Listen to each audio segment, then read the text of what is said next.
Assalamualaikum warahmatullahi wabarakatuh. Perkenalkan, saya Dinda Merkawati Muslimah. Saya merupakan calon guru penggerak angkatan ke-9 dari SMA Negeri 10 Mandau, Kabupaten Bengkalis, Provinsi Riau.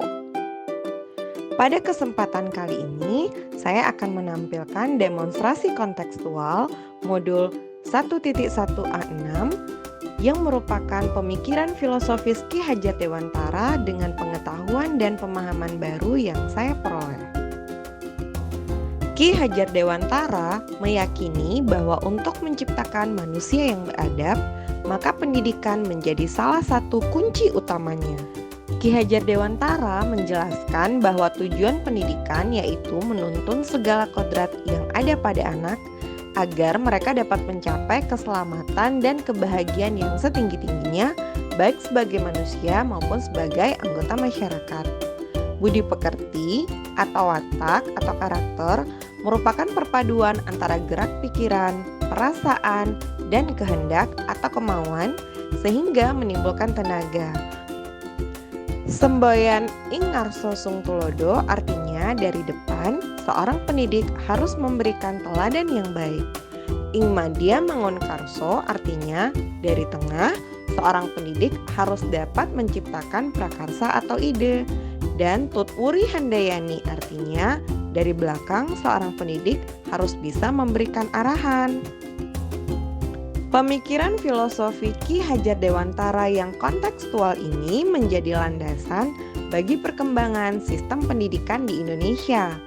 Ia diakui sebagai salah satu tokoh pendidikan terpenting dalam sejarah Indonesia. Ki Hajar Dewantara menggunakan istilah taman sebagai konsep pendidikannya. Taman berarti sebuah tempat bermain, teduh, tenang, dan tentunya menyenangkan. Pendidikan haruslah menyenangkan. Belajar adalah proses kegembiraan. Tujuan pendidikan menurut Ki Hajar Dewantara adalah menumbuhkan nilai-nilai moral ke dalam jiwa murid.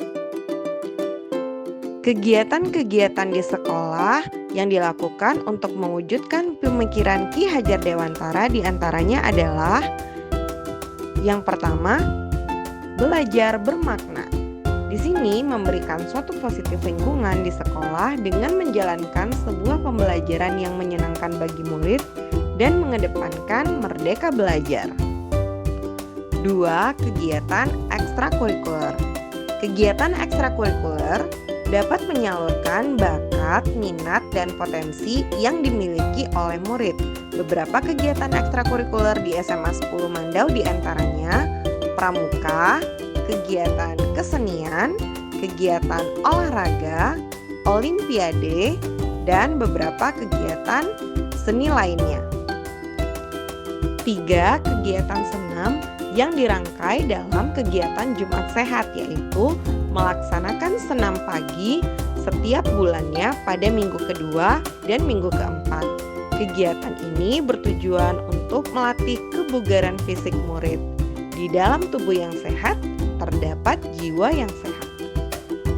4. Berbagai kegiatan olahraga yang dapat melatih fisik dan kebugaran murid.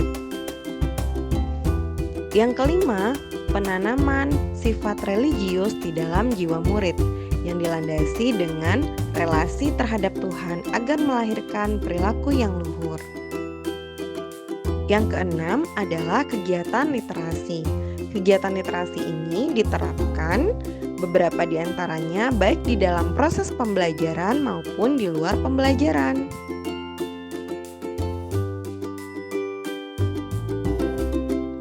Selanjutnya adalah kegiatan konsultasi pembelajaran yang dilakukan oleh guru dan murid.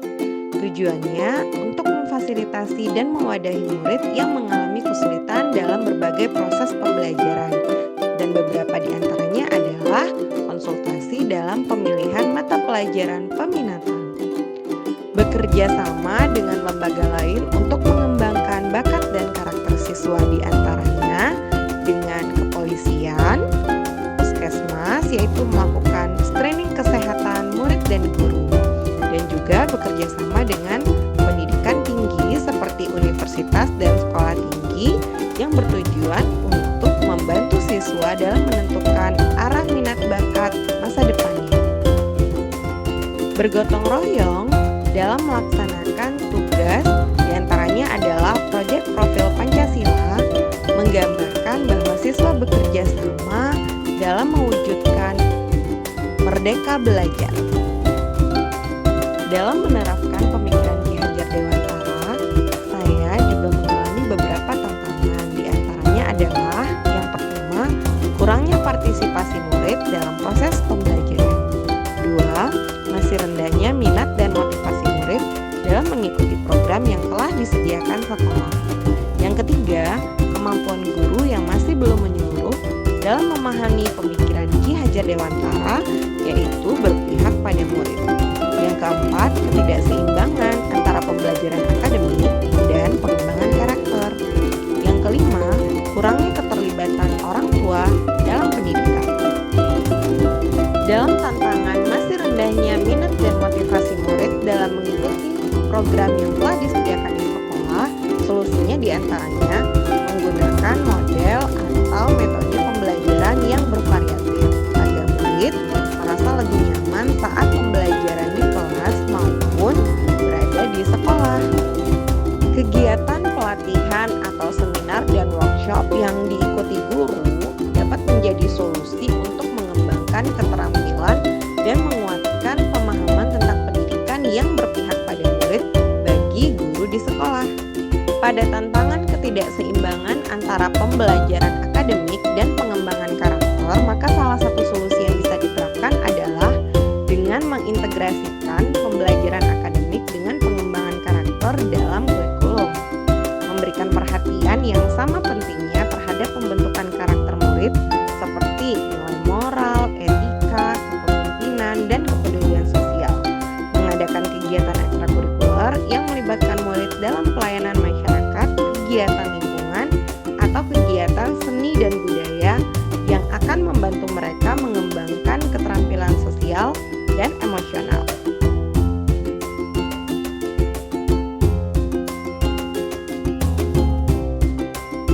Membangun kemitraan yang kuat antara sekolah dan orang tua merupakan salah satu solusi dalam tantangan kurangnya keterlibatan orang tua dalam pendidikan. Dengan melibatkan orang tua dalam pengambilan keputusan seperti melalui forum orang tua, pertemuan rutin, atau kegiatan kolaboratif, itu akan menyediakan pelatihan dan sumber daya bagi orang tua untuk mendukung pembelajaran anak di rumah. Membangun komunikasi yang terbuka dan berkelanjutan antara sekolah dan orang tua sehingga mereka dapat bekerja sama dan demonstrasi kontekstual dari saya. Terima kasih. Salam Guru Penggerak.